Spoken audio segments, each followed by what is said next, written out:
When a surgery goes totally wrong, how many of us blame the surgeon? Do we think a surgeon goes to perform an operation thinking that the patient should die? Never. Does a chef prepare a food thinking that someone should get food poison? Never. It's the same way.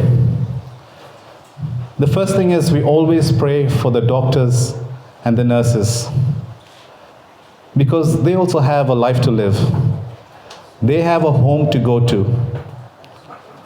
Now, when all this was happening to me, my doctor's home, my surgeon's home was not the same. They were living the same plight that my mom and my sister was living in the hospital. They were going through the same stress and emotions in their homes. My surgeon was meant to go on a holiday the day after my surgery. That holiday was cancelled because they're also humans and we have to be kind to them and we have to pray for them. So when I met my surgeon, the first thing is I should have so much anger. I walked in normal into that hospital. Here I could barely put 1 or 2 steps at that stage. But when I saw the doctor, I gave him the biggest hug. I said, "Doctor, please take this as a bad dream, what happened. Please do not let this stop what you're doing for others, because what you're doing is life-changing." I said, use anything that you want to learn from this. If there's something that you want to learn from it, use it. But do not let this hold you back in what you need to do ahead. Praise God. And this really touched the doctor. He could not face me eye to eye. He could not look at me into my eyes. And here, his eyes opened that day. When I went into that hospital and met the surgeon for the first time, I've never seen a man with so much confidence. So much meaning, even in his sleep, he could do that operation. This surgery was meant to be done in Melbourne. But when I compared apples with apples, the surgeon here was probably 20 times less experienced than this surgeon. It wasn't money that I went to Dubai. There was not a huge saving, very, very little. And when I said to the surgeon, "Thank you for saving my life," I know who saved my life, but I said, "Thank you for saving my life." But that was what he needed to hear at that moment, because he knew, with all his experience and all his knowledge, he did not have a clue or an answer to what went wrong with me. When someone loses 10 units of blood, a human body has 13. When someone loses 10 units, it should be like a tap, right? Flowing somewhere, the blood. He found barely nicks, which may not even amount to probably quarter of 1 unit. But the source was not known and never was known. Because when the Lord performs that surgery, you'll never know where it is. So this was the first forgiveness that I did. The second was, I had a friend who was a very, very rich friend in Dubai. And this person told me, "Leon, I have the best lawyers for you. I will fight your case. And I will get back not just every cent that you spent, but much more. Even though my bank accounts were wiped out clean." I held his hand and I said, "My Lord has paid all my bills in full." I said, "Thank you so much for your offer, but I can't fight against the people who saved my life. I know in this country we get many opportunities when things go wrong. There's so many lawyers who will run and come to you that they will fight your case and get you all the money you need. But I could have been in that bed forever. I could never ever walked. But when I chose to forgive, what man predicted, my Jesus finished it for me on the cross. When I was driving Uber, I came across many lives who needed just that love, who needed just that hope. And trust me, behind every face, there is a sorrow, there is a difficulty, there is a pain. And one thing, when I drove Uber, every time I saw a person, I thought, geez, I wish my life could be like this person. I wish I could be so happy.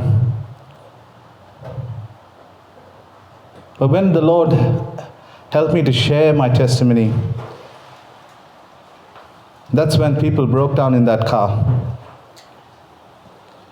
And that's when I realized what I saw was not correct. And that day the Lord taught me, we do not judge anyone. We never judge anyone. Because behind every face, there is only a pain that person knows. And that person is going through. And it helped me to give positivity. It helped me to show love. And here I didn't realize this was my ground. This was my battlefield. This was my preparation. And the more I was sharing my testimonies, and the more people were getting set free of anger, of pain. There was once I picked up a nurse. Now, I never knew she was a nurse. I picked her up and driving away, I was sharing my testimony. And little did I realize when I shared my testimony that day, I said, nurses are angels on earth. How many of you would agree with me that they are angels on earth? When we are in that condition where we cannot do things for our own selves, and when it is hard for us to do things for our own siblings or maybe for our own parents, someone who we do not know is doing things for us. And not just doing it for the money, doing it with a smile. And that is the hardest job anyone could do on this earth. Praise God. So in my testimony, I was sharing and I called this person an angel. And she started crying. And she just told me, you touched my heart. Now, it's not me, right? It's the Holy Spirit. I did not know what was going through her. And she started crying and crying and crying. And she said, thank you for calling me an angel. Because that morning, this person dropped her children in school. And she decided to take the worst step in her life. And here, she was in an ICU, being an ICU nurse, getting checked up. Now, even though she took the worst step in her life, that one word touched her. That one word gave her hope. That one word gave her the love. And we see these kind of people every day. We don't need to go searching for them. Sometimes they are with us. They are next to us. And when we can show love and when we can forgive, every single thing that you need will happen. Every single blessing that you need will happen. And I can tell you that from my testimony, from someone who was almost, I would say, dead. Someone who has lost both the lungs. Someone who was on life support for 10 days. Someone who could not remember anything for 5 days. From someone who could not walk. Every door opened, but it did not open until I forgive. And the day we forgive, every door will open in our lives. And you will be a better person. Trust me. Thank you. God bless. This happened when I was in UK. A small boy might be 12 years old. He came wearing thick glasses. And he said, "Can you pray for my eyes?" So I said, "Okay." And I told him, "Take out your spectacles." And I said, "I'll put my hand on your eyes. Is that okay?" He said, "Yes." And I put my hands on his eyes and I asked him, "Can you see?" And the boy said, "I can't see clearly, but I can see little." Now, are his eyes opened or closed? Closed. But what is he saying? "I can see blood." I never taught him anything. Now, he's talking in faith that he can see blood. So I said, "Okay, can you keep thanking God and tell me now how do you see?" So he said, "It's getting clear." "Now what do you see?" "It's getting more clear. But my hands are on his eyes." And then he said, "Now it's become very clear." So I said, "Are you sure it's become very clear?" He said, "Yes." So I took off my hands and I said, "Now what do you see?" "I can see clearly." So I said, "Okay, can you read the number plate of that car?" And he began to read it. The boy taught me how to pray over the blind person. The next day, he came back with his dad, who is 95% blind. So before I can ask the father is already answering. What do you think? What do you think? The son has preached to his father. And now the father, watching his son, has come by faith. And he also believed, and both father and son, holding hands, went out of the church. It was so beautiful. After that, yeah, you can clap the hand for the Lord. After that, there were others who came. The other day we were in the evening service somewhere in church, and there was this lady from a different national. She had also one eye blind. And again I asked the same. She said, "How can I see? Your hand is covering my eye." So I said, No. I want you to use your imagination, because the Bible says, by his wounds you have been healed. So with your natural eyes, you can't see. But with your inner eye, can you make an imagination that you can see? And she said, "Yes." And the next moment, when she said, "I can see now," I took off my hand and she said, "I can see clearly." She was going on moving her eye 4 times, 5 times. I said, "What are you doing?" "I can't believe." I said, "Don't say that." So, what I want to tell you is, from now on, when you are praying for somebody, you also make an imagination and teach the other person also to make an. She was very strong. She said, "How can I see when your hand is on my eye?"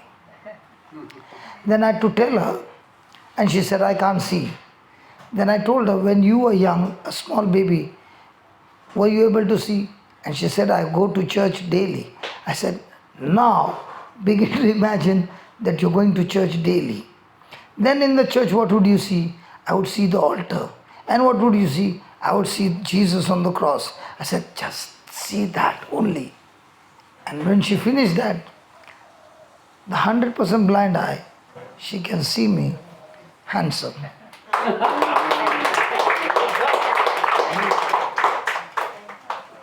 Please come here. I had met Brother Johnson.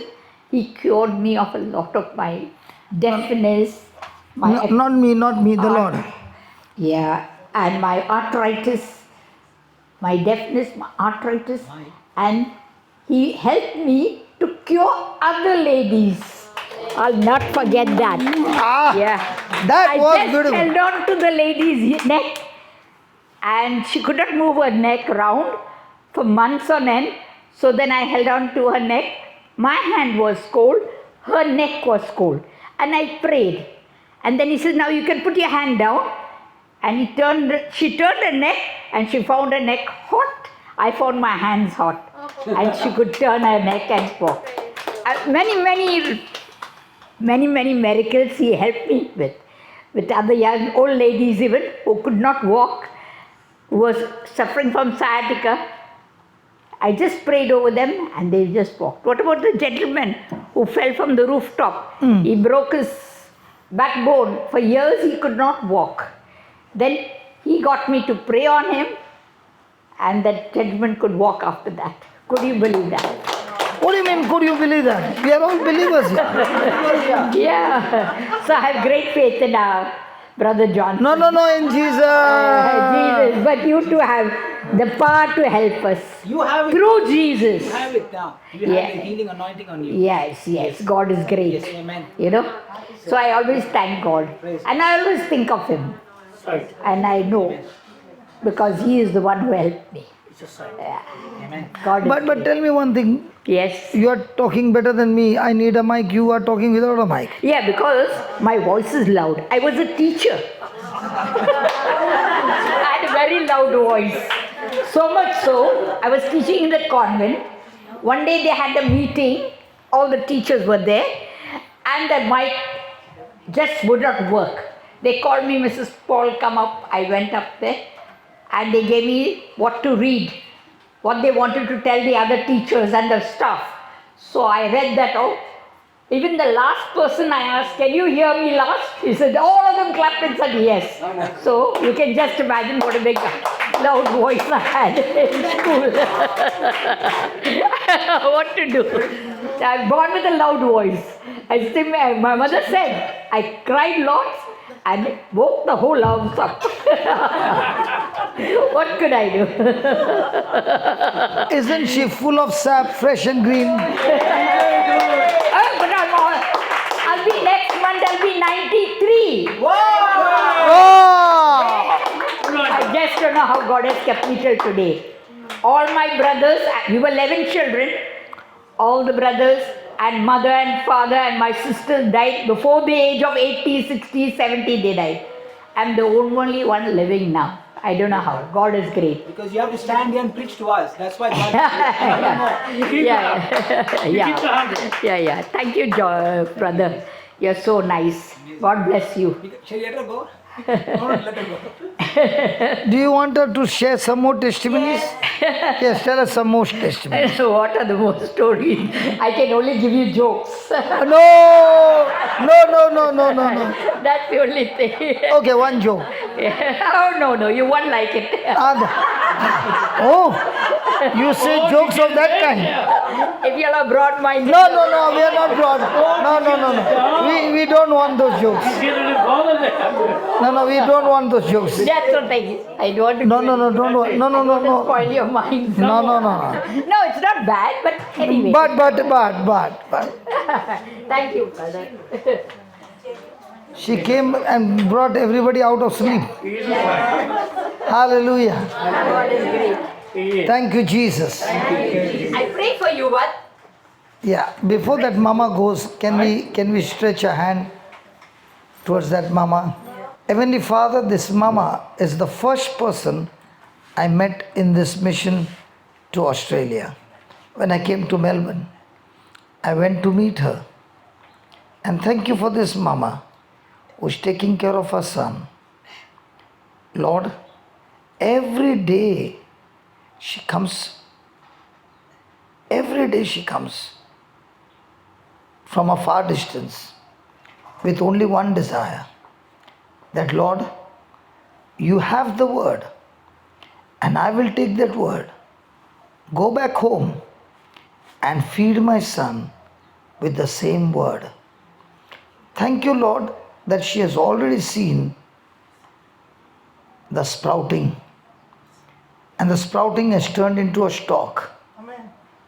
And in no time, O Lord, the stalk is going to turn into a harvest. And we believe, O Lord, and she comes with that consistent faith and patience that I will get my son out of that bed, out of the chair. My son is talking, my son is walking, my son is doing everything, for he has the mind of Christ. Amen. We declare it, and we declare creative miracle in her son's body and in his mind. In Jesus' name. Amen. Go to retreat. He'll go to retreat in February to India. Praise God. Praise God. Every day, without fail, she comes. And she can already see the changes in her son. When the mom gets the word, she will go and get a harvest. So we were studying about very, very important. You have already written there, read that. The farmer has an image of what is to come. You have written that. You have written that. The farmer has an image of what is to come. In the same way, I should have a picture of my harvest before I even plant seed into the ground. Hallelujah. Hallelujah. So whatever we do in our life, we have the promise of God, which is unseen, which is invisible, but it is given to us in a seed form. If the farmer has a seed, he knows how he can multiply the seed by casting seed into the ground. Because he knows it's going to multiply, he is excited, waiting for the season when he can plow the land and sow the seed. And when he sows the seed, he is already imagining the harvest that he's going to receive. So how many of us who are going through different kinds of situations, to attack those situations, are planting new incorruptible seeds? Remember, God's seed is incorruptible. It has the power to destroy the weeds that are growing in your life. I'll give an example. I was a diabetic at 18, and I was told that this diabetes has come from your father, and that's why you will be a diabetic all your life. The doctor said it's in your genes. So at 33, I was introduced to Jesus, and the Bible said, I am now born again. So when I was born from my mother's womb, the sperm of the father and the seed of the mother. But now, I am born again from an incorruptible seed called the Word of God, and the Holy Spirit fertilizing that seed and giving me a new birth. And in this new birth, my spirit has become absolutely new. And one day in the living room, I was sitting with the Bible, and my father-in-law was sleeping in the bedroom. And he was watching me. After 2 hours, he came to me and he said, are you really reading the Bible? I said, yes. Why? I did not see you turn the page for the last 2 hours. I said, I have not yet turned my eyes to the next line, what I found. It was in 1 Peter 1:23. Being born again, not of the corruptible seed, but of the incorruptible, living and abiding Word of God. So when I began to think on this, I began to make my imagination. When I was born from my mother's womb, the infirmity called diabetes came from my father, and he got it from his father. Might be. But it all came from Adam. But the day Jesus died, he took away all that infirmity from us and gave us a new birth and adopted us into the kingdom of heaven. So now we are the children of God, adopted by God through the sacrifice of Jesus on the cross. So I began to think, I am 100% sure that the Heavenly Father has no diabetes.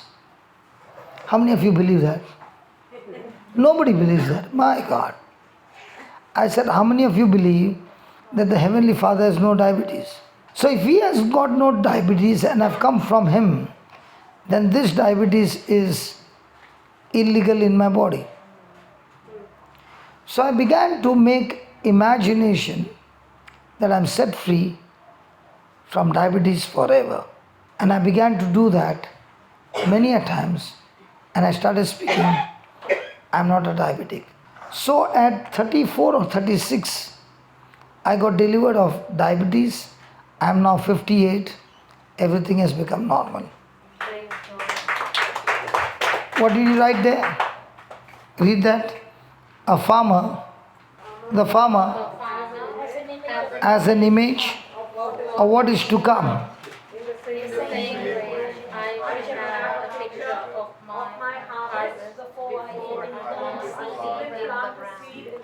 So the white book is what? Seeds. Now taking those seeds, what do you need to do? Make a picture in your imagination. What can this seed produce? There are some people who plant tomatoes in their backyard, or brinjals in their backyard, or cucumber in their backyard. So when they plant those seeds, do they keep praying to God, God, this time let it be tomatoes only? Will the seed produce its own kind? So before the harvest can come, is the farmer knowing, according to the plant he has planted, the seed, what kind of harvest will he get? So in the same way, Brother Linus was teaching you how to pray for your unsaved loved one. Now that's the seed. How many of you already started picturing that my loved one is not only saved, he is a mighty man, he or she is a mighty woman of God, man of God, and loaded with the anointing and touching lives and change lives? What should come first? Prayer or imagination? Imagination. So can that happen without the planting of the seed? What he led you is to plant the seed, to pray for your unsaved loved one. But when you have prayed that prayer, how much of imagination do you use that they have changed? Somebody came and said, pray for my grandson. So I said, why don't you teach the parents to do that? No, the parents. Now who needs the change? The parent needs the change, or the person is asking me to pray for? The person who is asking me already has an imagination that the children are extremely negative. So who is planting the bad seed? So who needs to change? So most of the time people think, because I pray, I'm on the right track. Might be because you pray, you might be blocking them from coming to the right track. Because your imagination is something else, and the words coming out of your mouth is something else. So has God given us the most powerful gift called imagination? Yes. Do we use it? What do you think? Mom and dad had made an imagination that today we are going to have a meeting, or it just happened suddenly? Now I'm asking you, you know dad and mom talking in the house? Imagine. Did they make some preparation? Or in the morning they said, Father, thank you so much. The food has come, praise God.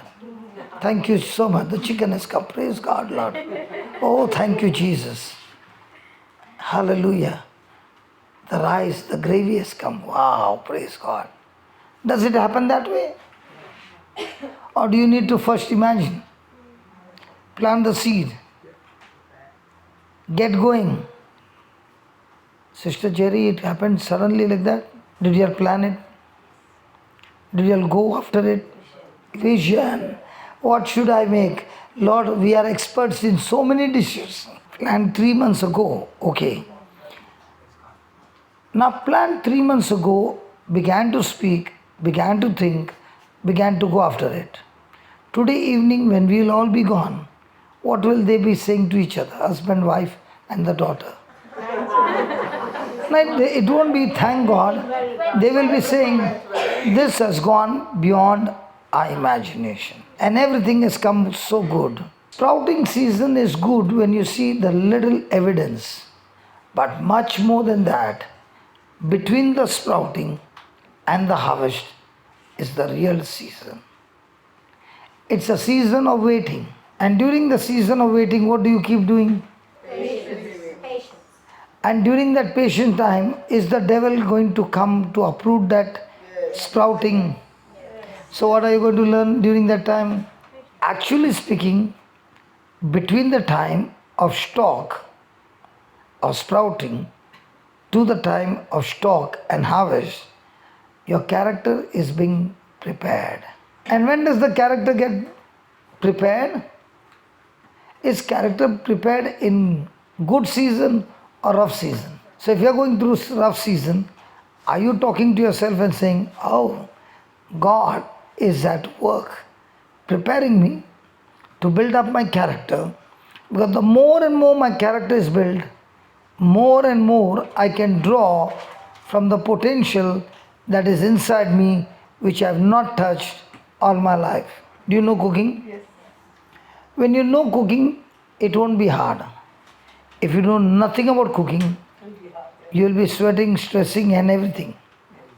So, in the kingdom of God, before you even start your project or praying, first thing, learn the system. What if somebody comes to you and say, please pray for me that the officer gives me a license, driving license. You pray for a person to get a driving license. What if that fellow doesn't go to the class and says, pray for me that I get a driving license? He will not only kill himself, he'll kill so many others. If he's on Dubai, Sheikh Zayed Road, how many cars will go flying in the air? At least 70-80 cars will go. And if that car goes on the opposite lane flying, then you had chaotic situations. So in the same way, in our life, we need to practice and remember all these things that are coming against you is a time for you for preparation. So do we take it as a preparation or do we take it as a victim? So before you start praying, where should you focus more on?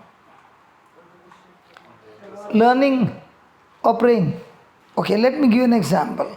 You are the officer, okay? I brought my car brand new, parked it in the garage, the driver parked it, and you came to take a test, home test.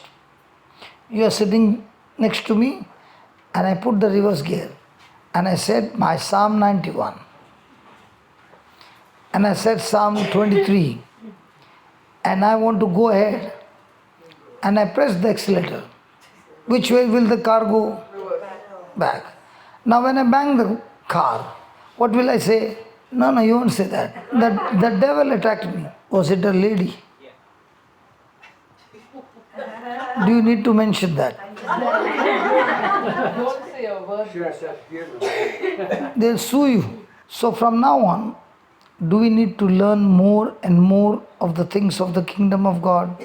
And the more and more you learn and you stop making errors and start using your imagination in the right direction, now will life become interesting? You know, these children play games, video games. Why do you think they sit down there for hours? Because as the game progresses, the level of difficulty increases. And they want to master it in the next level of difficulty. In the same way, in our Christian life, God teaches us through His scriptures and makes us a champion by teaching us the secrets of the kingdom and says, keep practicing, keep learning, and now you'll see how the harvest will come. Now tell me, when these people come and you put your hand on them and the next moment they say it's gone, what happens to you? What happens to your feeling? Do you want to play that game tomorrow also? And now you're teaching somebody something and that person practices and follows the instruction and comes back with a big testimony. Now what happens to you? Do you want to learn from God more instructions? It is also a game addiction. So when you get up in the morning, the games are new, the players are new, everything is new. The level of difficulty is new, but the champion who's going to teach you is the one who has fought all these games and never lost a game. He is your coach. His name is Jesus.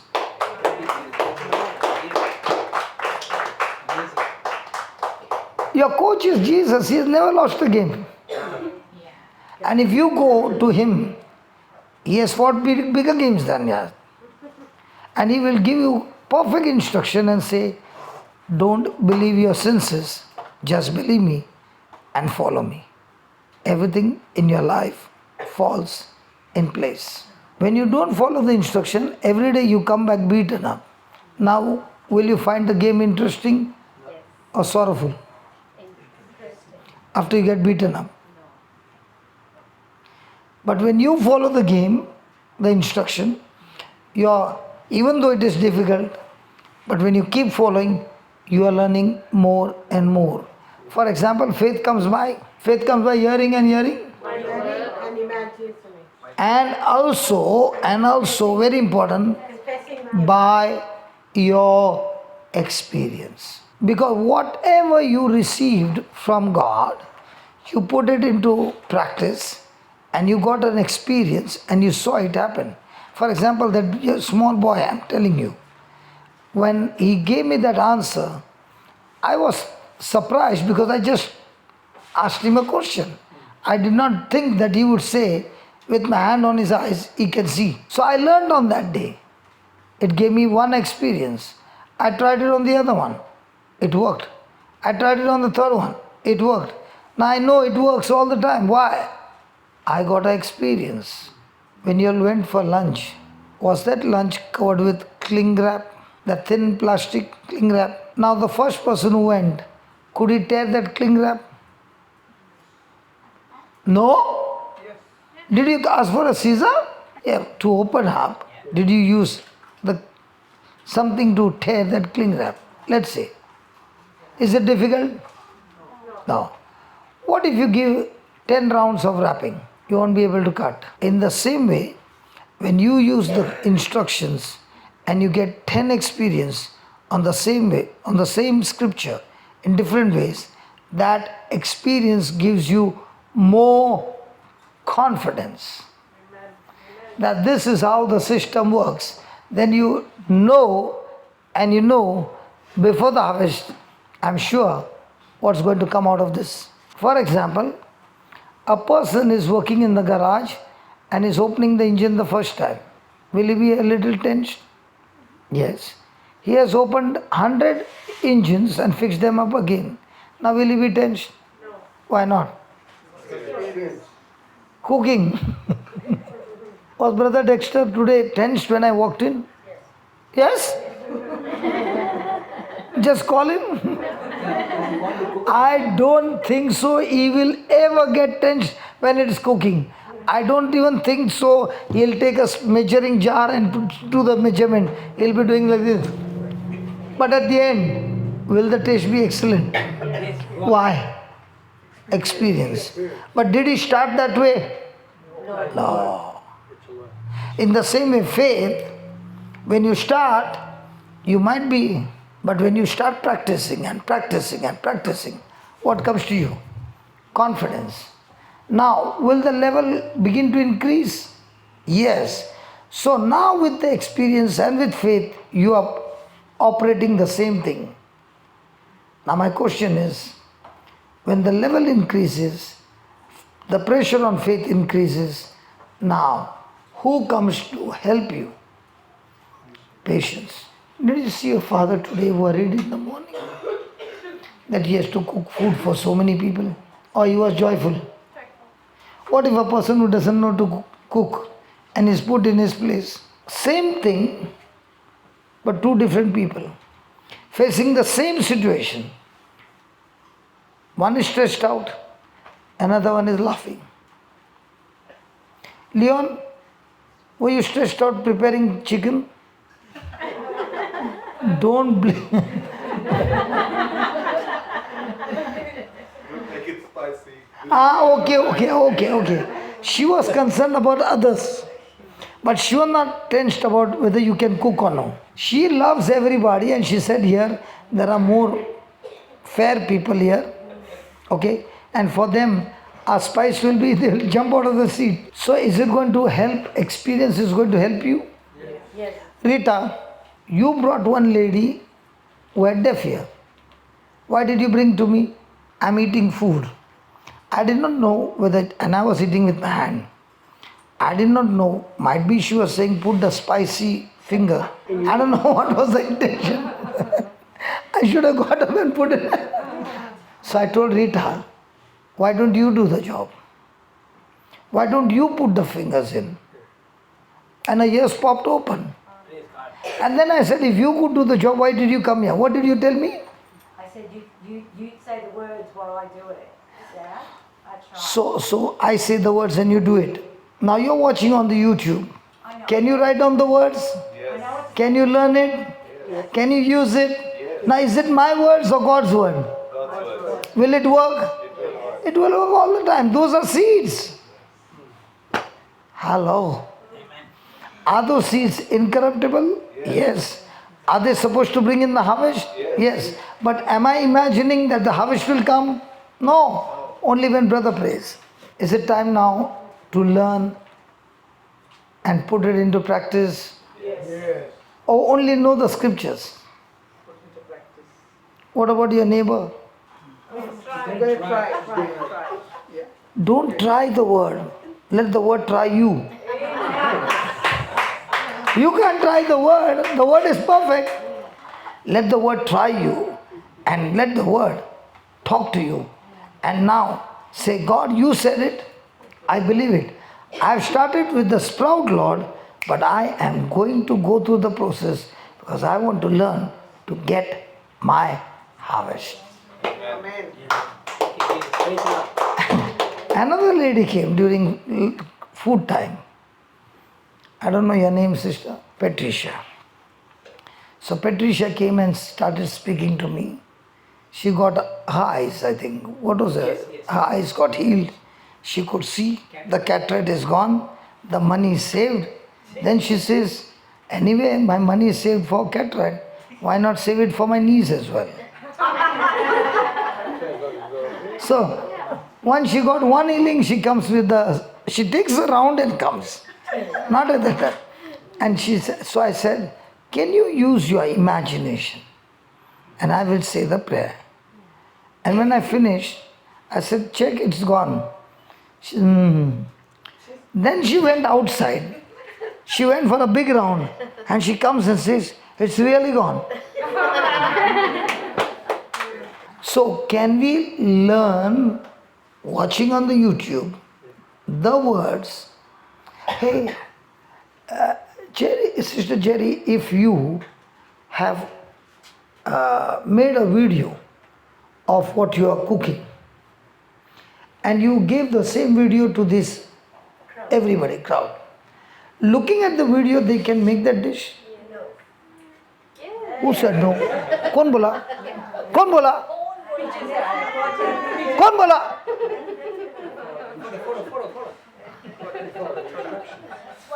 If you follow her instructions, might be it won't be 100%, but at least you can get 80 to 90%. same, more or less same. So now is it difficult? No. You said with your own mouth. More or less the same. Now, is it difficult? No. But you got to go, take the recipe and follow the recipe step by step. I got that word out of your own mouth. Now, is it difficult? Good. Hallelujah. Thank you, sister. On that word, don't you? Sorry? You've got to keep standing on that word, or you'll be robbed of your healing. People can stand on the word, but who's going to do the word? You've got to keep standing on that word. Yes, that standing on the word is your patience. Yes. Yeah, maintaining that healing. Okay. Please write down stock time. And please practice this, what you're learning, and you will come back with amazing testimonies. And thank God for your family for giving me this extra time. People on the YouTube will say, thank God we got the part 2. Because so many people will be blessing you. Because most of the time we have the part 1. Then we go to the next parish. And I can't take part 2 because people have not come for part 1. So the topic remains incomplete. Okay, stock time. It is a tender sprout. Yes. A tender sprout has turned into a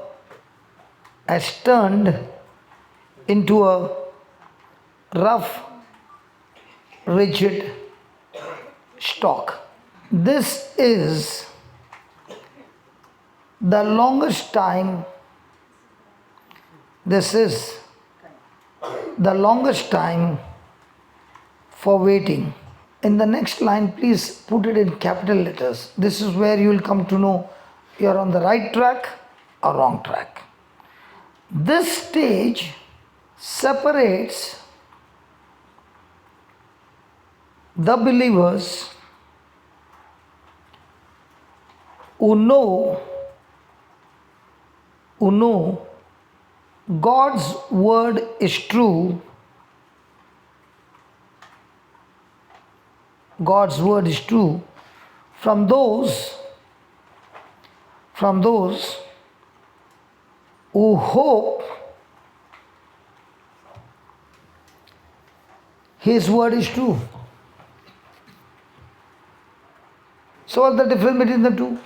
One trusts and one doesn't have that faith. One has faith, one hopes to have. So what's the difference? A little bit shaky of the faith. You are giving me the same words but it's a different style. Come on. No, one is a true believer, has complete faith. It's definitely So what is the meaning of that complete faith? trust, Still trust. total trust. Can you give me an example of trust and hope? Or faith and hope? Faith is your 100% belief. Faith is your hope that it will be. So I'm asking, we are laughing here. I'm asking for us to learn. What is hope? Yeah, your friend is giving you some support. When the oral exams are there, no, the student sits exactly that the teacher can't see and from there starts prompting. How many of you know to bake a cake? Or at least you know how the baking of the cake is? Before you make a cake and put it into baking, do you need a mold? So the mold is round and she puts the batter and the cake is ready. What will be the shape of the cake? Square. It will be square. See, Linus said me it's square. Didn't you just say my? Yeah. Yeah. See, you put a mold which is round, but in a bake cake, it'll be square. It'll be square. When you take it, look at it, wow, it's square.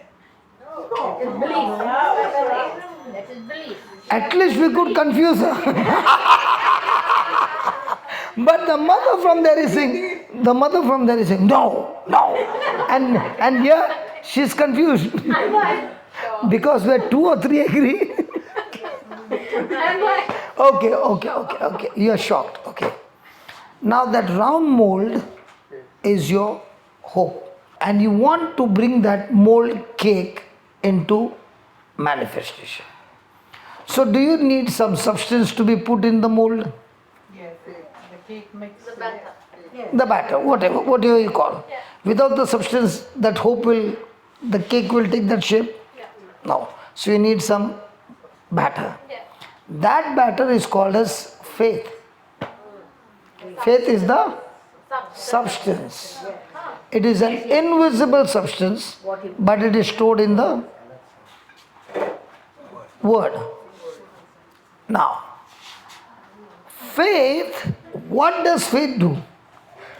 Faith supplies the batter to the mold, and before it becomes into a cake, it has to go through a lot of process. Correct? So she put it into the oven. What temperature? That means 180. Okay, standard. Okay, 180. And you put it in, and after 45 minutes. after 5 minutes you brought it out. 45. What if she brings out in 5 minutes? It's not big. Good, yeah. No, she checks it and puts it again.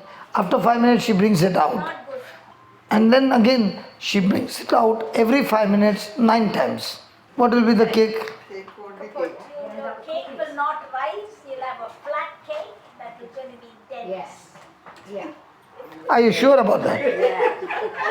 Are you sure about that? In the same way, faith person is saying, before the cake is ready, because he has put everything inside perfectly and is on a waiting period, he knows and knows before he can open the door the kind of cake he has baked. So faith knows the hope that is hoping for, that substance has the power to bring from the invisible to the visible, is called faith. So hope says, I'll get it. Faith says, I've got it. And when faith says, I've got it, he is speaking because God has promised me that he has done it. So one of the easiest way, I have issues in my body and my hope is, I want to be healed. Now for that hope to change from invisible to visible, I use a batter called, by stripes and by his wounds I've been healed. So because the Bible says I've been healed, now what will I say? I will get my healing or I'm healed? So when I say I'm healed, am I still in the oven? Still the process is going on? Yes. Still the pressure comes to open my mouth and speak, I've not got healed. Because the physical evidence says, it's not yet come. Spiritual evidence says, I have it. And that's when we ask the person, are you sure God will heal you? And the person says, yes. So has that person spoken faith or hope? He has spoken hope. But the person is now saying, I don't care what my senses say. God said, I'm healed. And therefore, I believe I'm healed, and starts imagining that he's healed and starts believing that he's able to walk, he's able to do that, all in his imagination. And because he believes that, he steps out in action. Now, whatever he was thinking and imagining has turned from imagination to reality. Let me give you an example. I needed 2,000 chairs. So what will be my hope? 2,000 chairs. So I need a batter for this mold to come to pass. So what do I use?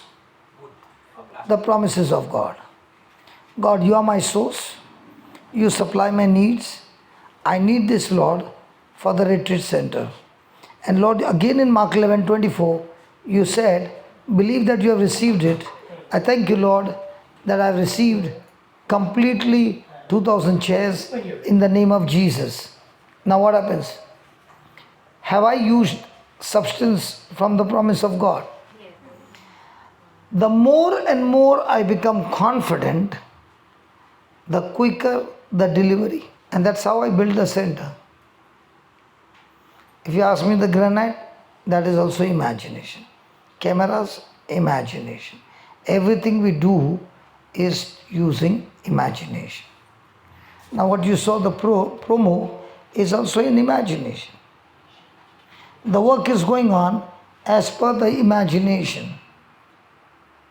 What about the resources? Because I know and I know and I know and supplying the substance, I know in due season the harvest will surely come. So am I chasing my dream or am I chasing my assignment? People chase their assignment or their dream. So when you chase your dream has become your God.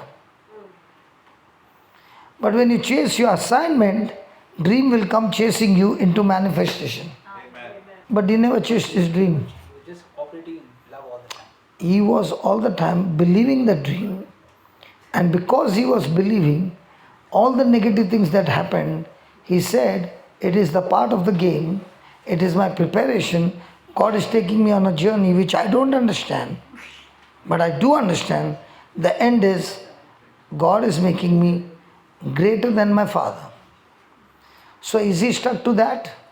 Yes. So when there are opposition and all that, was he waiting? Yes. So at the age of 17 he got the dream, and the dream was fulfilled somewhere at 30, 32. But can we say also the heart desire, like you talk about the assignment, but instead of saying assignment, this is your heart desire, that's what you want. See, if God has to give you a choice to choose your assignment, would you use the difficult one or the easiest one? And that is not your assignment. But when you go after God, being a doer of the word, you will discover that God has given you extreme passion for something that you enjoy to the full. Even though it's difficult, because you have got that passion, you'll be able to do it. If I don't love to talk and preach, you won't find me doing the way. Even in lunch break, everybody got a break for their mouth. I've got no time to rest into my mouth. Why? It's a passion.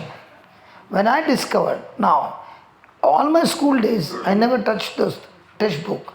I did not like to study the textbook. But when I got saved and I began to follow instruction, God gave me a textbook and took the machine out of my hand. I'm a man from the machine. And because I was on the machine standing for 12 hours, 14 hours working, he made me fit when I was earning money. But I did not know at that time God was preparing me for a future. If I was given a choice to choose between a textbook and a machine, I will, without even thinking, go after the machine. But he gave me one textbook. And he said, you live with this textbook, you learn this textbook, and whatever I teach, you start giving them syllabus from the textbook. And I thank God I'm not a teacher in a school. Others I would have never finished my portion. For one lesson I would have given them parables after parables, and the student would have said, what about the lesson number 2? What I understand, even if you understand this much and you practice it, automatically you will be on the journey where God will teach you many things. The problem is, we want too much of information and less of practicing. We want too much of machines for baking, but no batter in the mold. So hope is expectation. Hope says I will get it. Faith says I've got it. But I can't see it. That's faith. I got it, but I can't see it. So when you got it and you can't see it, your body starts saying, now your body is saying, you got it, then how come your knees are still hurting you? Now who comes to your rescue? Faith has got a twin brother. And the twin brother is called as patience. They both work together. So when faith is wavering, patience comes to the rescue and makes him strong. Because faith is believing what God said. Patience is continuing to believe in the same attitude, irrespective of the pressure, situation, circumstances, all changing around you, but your attitude still remains the same, is patience. Can you see this roof? Yeah. Is it standing on these pillars?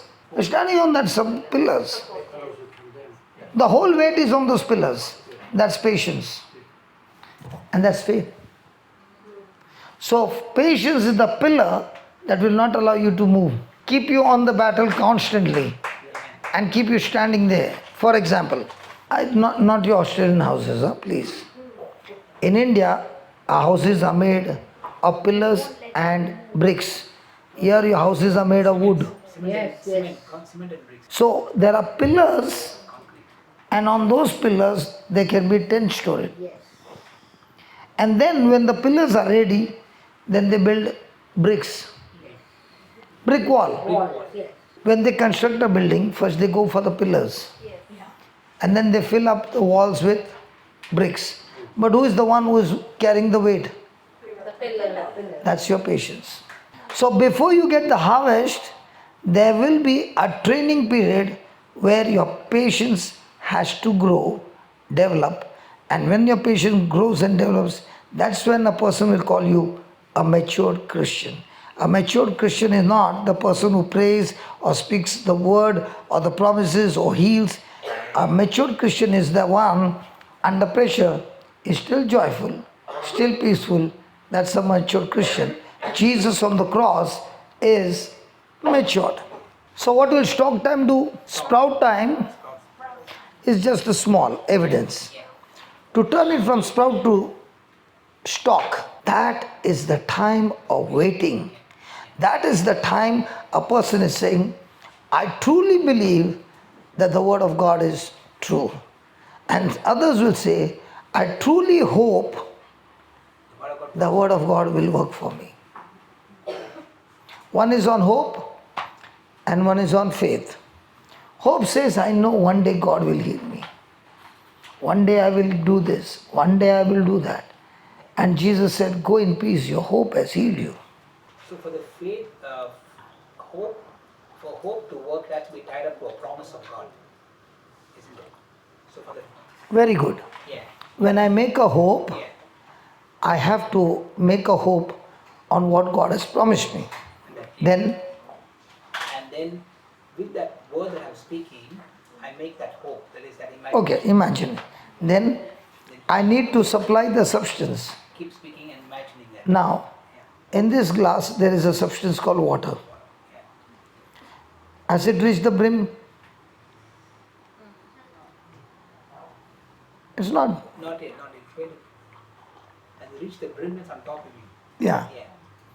So the day the substance overflows, that is the day, is the manifestation day. Because continuously you are hearing the word and producing the substance called faith. On the other side, continuously the devil is putting pressure and your mind is. Yes. He doesn't want you to come to the brink. He wants you to get stuck there down. That's when. So when the battle begins, patience comes to your rescue. And patience says, stay your ground, don't move. Has anybody ever lost patience? Any man lost patience, women are always patient, praise God. You say that because when a person is with patience, he will always reach God's destination. A person who is patient, standing on his ground, cannot be moved. He is established so firm on what he believes God said. When Satan can't move him, he will surely reap the harvest. That's what happened to Joseph. Have you ever lost your patience while driving? You go fast, no? And supposing two trucks are going parallel and you want to go, and here you can't even honk. I was told you can't honk.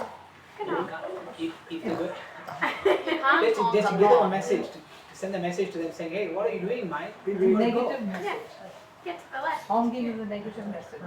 Brother, at the time when you will take the turn, it's the set of lights come only for a few minutes, or few seconds, 30 seconds. It's a right arrow. There's a big truck waiting, and you're ready, and you want you to go to work, and you're actually already have about 5 minutes for the drive. You know what the drive is. And at that time, the big truck comes in the front. Now, you know how long the truck takes a turn, no? By the time it takes a turn, the lights are changed. And then you got to wait for the next set of lights. Now tell me, what do you do, Linus? I try to move late. No. When the car is stopped, what is? No. I'm not talking about the action. I'm talking about the mouth. Can't you be patiently sitting? If I didn't have the appointment, yes. Keep the doctor Thank you patients. so much. If we don't practice faith, we cannot do the ministry work. And patience is so very important. So during the waiting period, if I get into fear, the result is impatience. Fear is the root and impatience is the fruit. And that's when the words of abortion come out. The moment I'm complaining, grumbling, and murmuring, I have already aborted the miracle. Okay, please write. Many believers quit during this time. Yeah, we are still on stock time. Don't you think during stock time many people are able to abort the dream? Because this is the waiting time when everything is coming against you. Quit, yeah, they want to give up. But God wants us to be His distribution center. Wow. God wants us to be His Distribution center. Now what's happening today here? Distribution center. So what is being distributed? The word of God. The truths, the understanding, the wisdom, and not forgetting the physical food as well. So how many of us believe that I'm a God's distributor? So if you are God's distributor, every week do you need to go to the boss and show him how much of distribution profit has come into the kingdom? Do you all have targets? At the workplace, do you have targets? Yes. Do you have targets in the ministry that God has put you in? How much are you going out to share the gospel? Whenever I can. Whenever I can. Why don't you go to work also whenever you can? I've got targets to meet. And the reason I've got targets is because I got a big backlog. 33 years backlog is there before I met the Lord. I don't know about you, whether you got a backlog. I got 33 years backlog. Now tell me, in the stock time, how many of us passed the stock time? We wrote that this is the longest time of waiting. When the longest time of waiting starts, am I in peace or in pieces? Are we using that? And everything that you're believing for is coming against you. So will that frustration make you open your mouth? This is the time false accusation comes, persecution comes. Everything is coming to stop you from doing God's work. You are on the right journey, but you are being stopped from going on the right journey. Is it now you can be patient? When we were in school and the teacher punished us for the mistake that we did, teacher, Yes. I made a mistake and you punished me. I will say sorry Yeah. and keep my mouth shut. Yeah. But this time you picked up the wrong person. I never did it. He did it. But he's hiding and you don't know. Will I keep my mouth shut? Will you keep your mouth shut, teacher? When other teachers came and said, you are the one who did it, will you keep your mouth shut? Anyway, your voice is normal. Now when you are accused, you would say no, just no, like that? Or would the voice go still higher? You accuse. So do we get triggered when we are pressured under unjust treatment? That's the time. Can we get into offense? No, we shouldn't. Can we cancel now the harvest Yes. by our opposite words? So now are we learning the technique of the kingdom of heaven and the kingdom of darkness? So now comes the harvest time. Harvest time is the full year of the corn. Harvest is the full year of corn. Open to Genesis 8:22. While the earth remaineth, Seed time and harvest, seed time and harvest, and cold and heat, and cold and heat, and summer and winter, and summer and winter, and day and night and day and night shall not cease. shall Not cease. not cease. How many of you have ever gone to sleep that tomorrow there will be no sunrise? And how many of you have been working that tonight there will be no sunset? Has it ever happened? Next November will be winter, right? Spring. No, not summer. Oh, summer. Yeah. How do you know? Way the seasons go. Yeah. So when does a person's season change? You know, in next November, December it will be summer, right? Yeah. Everybody knows? Yeah. In my country it will be winter. Okay. Yes. Winter, correct. Oh, you are still our country, huh? Oh, I like that. Now, how do you know that next year, same month, the season will be summer? So why is it in a Christian life, the season don't change? Many Christians, their season don't change. 1 year, 2 years, 4 years, 5 years, they are in a mess and getting more into a mess. Why? He said, seasons are there, day and night, summer and winter. Well, is it there? Yeah. So why is it not changing? Some people you see, you meet them after 3 years, they are still in the worst condition. So remember, seasons in life change when the person makes a decision to plant the seed of faith. Does faith move mountains? Yes. So can faith move the season of your life? Yes. But are we speaking faith or hope? So when you are in trouble, are you speaking faith or hope? Can hope change the season? Can faith change your season? Yes. Yes. So should I be very, very vigilant to see that I plant the seed of hope or faith? So what's the difference between hope and faith?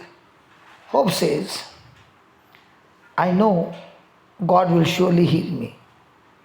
Future tense. Faith says, because the word declares, by stripes I'm healed, I know, and I know I'm already healed. Now when I say that I'm already healed, has He planted the seed? When I speak words from my heart, out of my mouth, I'm planting seeds. Can I plant seeds from my mind coming out of my mouth? So when I'm speaking my problems, those seeds came from my heart or from my mind? So most of the time we plant seeds from the heart or from the mind. Even if you don't know the truth, any word that lines up with the word is coming from the heart. But how do you know it's coming from the heart? The person is carefree, worry-free, is at rest, is at peace. That's when that word has come from his heart. He can quote this, give and it shall be given unto you. But his mind is not at rest. He is not in peace. His action is not corresponding to his believing. A person has problem with his hip. With his head. Okay. And the person does not know the word of God. Jesus, the word of God already says, people who are ignorant, the ignorance is going to kill them, not the devil. Yes. So because he does not know the word of God, when he speaks, now he says that God cannot heal me. Okay, it's impossible. And then he speaks and says, maybe I can try the doctor. No, even if he tries the doctor, not a problem, because the Bible never said he heals you without a doctor. Yeah. So to explain that to that person, to say, look, if you can only start to believe that God has already paid the price for your healing, and then You know, brother, whatever you want to teach, yeah, when you go to the gym, do they give you 50 pounds first only? No. Dumbbells? Teach him the most simple that he can understand. If he can't pick up 10 pounds and you give him 50 pounds, tomorrow he won't come. Before you can teach him, he must be comfortable with you that he is your friend. Let the person become your friend first. Otherwise, the person has closed his heart, closed everything, and it's going on heart and heart. But when the person is becoming your friend slowly, gently, now he wants to know by your lifestyle, how come your life is so different? I've seen in my life, I've been to people's place where those people hate me, watching on the TV. And I get an opportunity for some purpose, some reason to get into their place. I will not talk anything. I'll wait till God tells me what to talk. And most of the time, I have not spoken the word at all. And by the time I left, the person has become my friend. And now the person is interested in what kind of a life I am living. If I am not prepared his heart, then the word will go on a stony heart. And that work can be done by the Holy Spirit. I'll give an example. 2 days back, somebody told me, can you please come to my place on the way? So I said, okay, for 10 minutes only. But he also told me, nobody will welcome you. You are not a welcome guest there. What do you say? I said, come, let's go. I love such places. And then the family arrived, and I was sitting there, did not speak a word, waited for God to speak, and a very different topic started. I spoke the same topic, what they were saying, but in between, 1 or 2 lines quoted the scriptures. By the time I finished, I walked out after 1 hour. And after 1 hour, when I walked out, the person said, what he said is so true. Picked up only 3 lines. Did not preach, did not explain, just gave her 3 lines. Did that person gladly receive my friendship? Yes. Now, did that person also receive the word? Now that I planted the word, might be the one who invited me was not sure how it's going to happen. But in my life, I believe when I went there, God is the one who is going to prepare everything. Amen. So for me, that person is another great, mighty woman of God. So have I planted the seed? Yes. The problem is, the one who are asking for prayer, they themselves don't believe the people whom they are asking for prayer. Because in their heart and mind, those people are the most nasty people. But can they move from the stock time to a harvest time, believing that God speaks the end in the beginning, I also will speak the end in the beginning, irrespective of what I see. While earth remains, seed time, harvest. How will you read that? Seed time, harvest. See? Now, is it given seed time, harvest time? So what is given?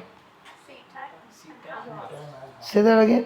Seed time and harvest. Seed time and harvest. I'm harvest. Seed time harvest. That time has got, Extra long. don't know how long. So you don't say seed time, harvest. Seed time, Keep going. But harvest is sure, surely come. and then harvest. So during that time, what is your attitude? Patience. Good. Harvest guaranteed. That time, no patience. Let me give you an example. A wife is praying for the husband because the husband drinks every night. Possible? Yeah. Okay. So the wife is praying every day. God, please change my husband. Now is she speaking faith or hope? Hope. 12 years are gone. Now the more she is praying, the more is drinking. What is in her mind? Not working. Not working. What comes out of her mouth? Is incorrigible. Negative. What is her emotions? Negative. Now what is the relationship with the husband? That cats and dogs. So now, on the bed, is the husband sleeping or the devil sleeping? So, the husband is inside the garden or outside the garden? Is he inside the Garden of Eden or outside? He's outside the garden. Outside. What about his wife, inside the garden or outside the garden? But she's praying no every day. Okay, right prayer, but she's irritated. She's inside the garden, outside the garden. So how many people are trying to pray from outside the garden and get the harvest? Can you ask your neighbor, are you inside the garden, outside the garden? What's your neighbor saying? He's saying in and out, brother. So let me answer that in and out. Baba, let's answer that question. In and out. James chapter 1, verse 5. All those who are in and out, this is the word of God talking to you. I am not talking. You said in and out and you started laughing. So now let me also laugh looking at you. What God is saying. I also need to laugh, no? If any of, yeah, read that, Baba. If any of you lack wisdom, If any of you lack wisdom, let him ask of God, let him ask of his spouse, that he giveth to all men liberally, that the spouse will give wisdom to your, what did it say? No, ask whom? let him ask God. Ask of God. How come I heard spouse? He said it Ask God, who gives to everyone liberally. and read knowledge, Praise God. Then, and it shall be given. so is God going to give wisdom? Yes. So what is wisdom? Today that brother came, no, for this. He was talking to you. He gave you knowledge. Then he said this will get connected on Bluetooth. Then you on it. Did he get it? In the beginning? Did I get it? Did you get Yeah. studio? In the beginning, was it showing on the laptop? No. No. So now what happened? You started moving here and there. You started using many tools. Yeah. Then you said, oh, I know something. And you went on that particular tool. Yeah. Did it open? So that means the solution was already there. But did you know it? No. When you ventured out, God gave you that wisdom, a knowledge, practical, that solved your problem is wisdom. So when I don't know what to do, wisdom is God-given inspiration or God-given solution that solves my problem is wisdom. And God is saying, if any of you lack wisdom, let him ask of God, who gives to everyone generously. So do we all need wisdom? Does God give you generously? Yeah, praise God. What were you thinking? Hold on. What are you thinking? I'm like, where are we? No. You are thinking something. In my own way. No, tell me, what are you thinking? Asking for wisdom for something. Yes. I was just thinking what I can ask for. See? Bit of wisdom here. See, the eyes are here, but the mind is running somewhere to use wisdom to solve my problem. And she's looking over there and saying, God gives to everyone. Wow. And if God is giving everyone, all I need to do is ask God for wisdom. And that wisdom will solve my problem. She's still on that scripture, she's not going ahead. And remember, God-given wisdom is always good. No, you look there. That's where you get more. Yeah. But let him ask in faith, nothing wavering. Confused looking there. Let not that man think that he shall get anything of the Lord. Why? A double-minded man Is a Unstable on his ways. is a. unstable. Double-minded man. So how many minds you got? Yeah, she said no, in and out. Hello, in and out. She's not looking at me now. Now she doesn't even want to look at my face.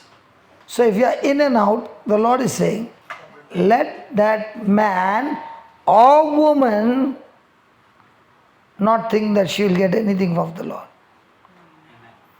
So now tell me, are you in and out?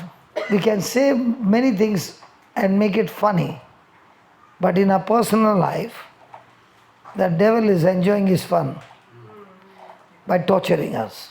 Harvest time is the full year of corn. God said that while the earth remains,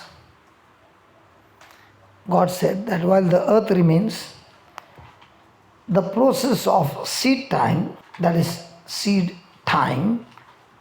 patience and harvest would remain. We need to fight the temptation. We need to fight the temptation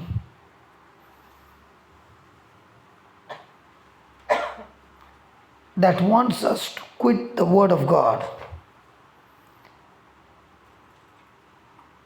that wants us to quit God's Word.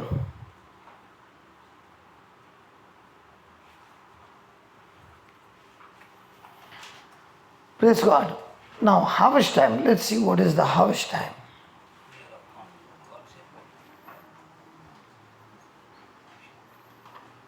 So in harvest time, did God say seed, time, harvest? So is harvest sure? Yes. But now let's see where the problem is. Galatians chapter 6, verse 7. So what is the first thing? Be not deceived. Why? Because God is not mocked. Why? Whatsoever man sows, so that he shall reap. Also So whatever man sows, that he shall reap. that's a law. For he that soweth to his flesh shall of the flesh reap corruption, but he that soweth to the Spirit shall of the Spirit reap life everlasting. Let us not be weary in doing good. For in Due season. due season, if we faint not, we shall reap if we faint not. Now, how many of you are from India? Indian culture. When we were small, we used to have a coconut tree in the grandma's house. Anybody? Yes. And the coconut tree would be exactly in the front of the house. And during those days, they used to not wash utensils inside. They would bring it out near the coconut tree, and that too they would not use soap, they would use ash. And that black water they would feed to the coconut tree, and all the remaining food to the coconut tree, everything would go to the coconut tree. Then to the side of the house, there would be a sloping slab of stone, that they would hit the stone with their clothes. No, hit the clothes with the stone. Rope with the stone. No, sorry, hit the clothes on the stone. Onto the stone. They would hit the cloth to the stone, trying to break the stone with clothes. That's why the sound was so loud that one would do tack, the neighbor would do tack, another neighbor would tack. So every morning there was music, tack, tack, tack, tack, tack, tack, tack. And all that soap water went to that coconut tree. Agreed? Yes. Then there were dogs over there. They would also go and Tack. they would also lift their legs there. Even though the coconut tree got soap water, another one got ash water. And so many other animals also came there. But when you take the coconut and cut it, we never found soap water inside the coconut. Was it tasty? Oh, very tasty. Sweet, some are sweet. And what about the soap water that you gave? But that doesn't go up to the fruit, it goes to the plant. So when somebody comes and gives you soap water, it doesn't go here, it goes to the plant. Because it goes here, bubbles starts coming out. But if it goes here, the filtration takes place and out of here comes sweet water. So has anybody ever got some soap water from near and dear ones? So what comes out of your mouth? Why? Why it goes directly over here? So if the coconut tree has got a filtration plant, we who are created in the likeness and image of God, can we also have, not can we have, we do have the love of Christ poured into our heart, that we also can filter many things, and that soap water somebody is giving you is actually helping you to grow stronger. Because if you see, those two coconut trees were the strongest among all, and yet they gave you sweet water. We all are coconut trees now. Even though that music came, we are still saying, God bless you. Sowing and reaping will remain as long as earth remains. Can I change my destination now? Yes. Can I change my harvest now? Yes. Am I sure about the harvest? 100%. So if I'm sure about planting the right seed, do I have to bother about the harvest? Have you got a solution now? So can you change the situation at home, Yes. in the office, Yes. in the community, Yes. in the church, everywhere? Become like the coconut tree. Let them give what they want. You give them sweet water. Keep your healing. You should have asked how to keep Christ with me. When you go to a shopping mall and they put an ad, buy one, take one free. Do you go and tell him, give me that one free? In Australia they have this system. Buy one, take one free. Okay, you go to that mall and tell him, I just read one free. Can you give me that one free? You got to buy one. So when you buy one is free. Healing is free when you are connected to Christ. Simple. So if you are continuously connected to Christ, not only healing is permanent for you, but now wherever you go, like when she got healed, you just heard her, and I just called her. If I give her the mic, I might not get the mic. So many stories are there. God is true to His word.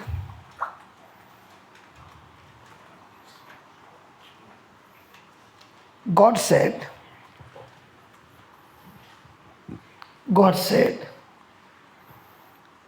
we would reap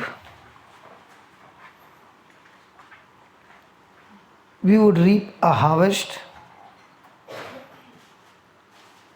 from whatever we sow.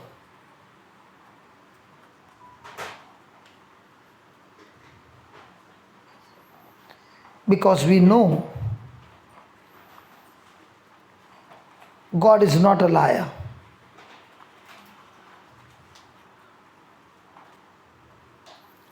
I can believe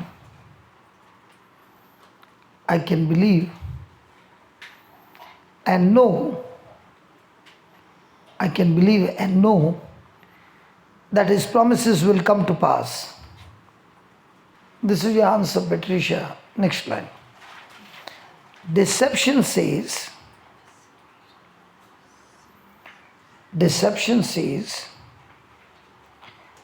that I have to see it. Deception says that I have to see it for it to be true.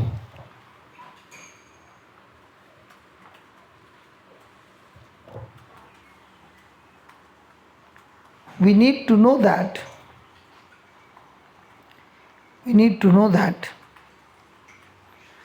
Seed grows down. We need to know that seed grows down deep.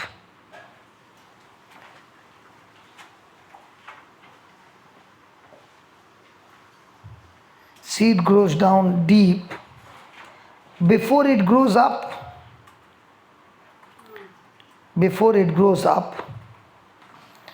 Where it can be seen.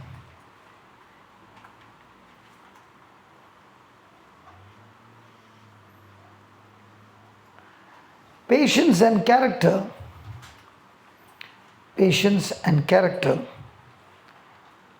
are developed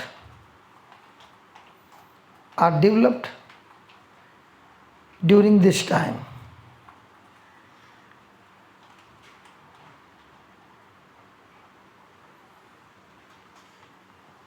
Don't be weary. Don't be weary in well doing. Well doing. In well doing, or lose heart,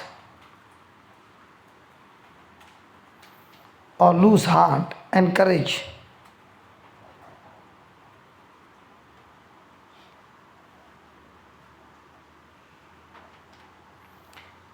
The devil will attack our mind. The devil will attack our mind with negative suggestions,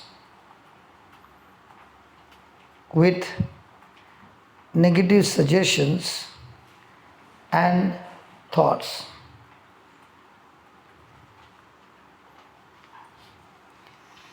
Fainting takes place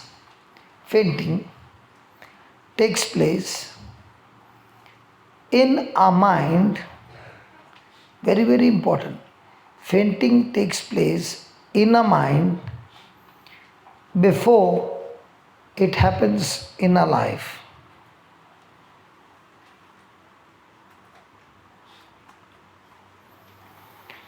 Hebrews 1:3.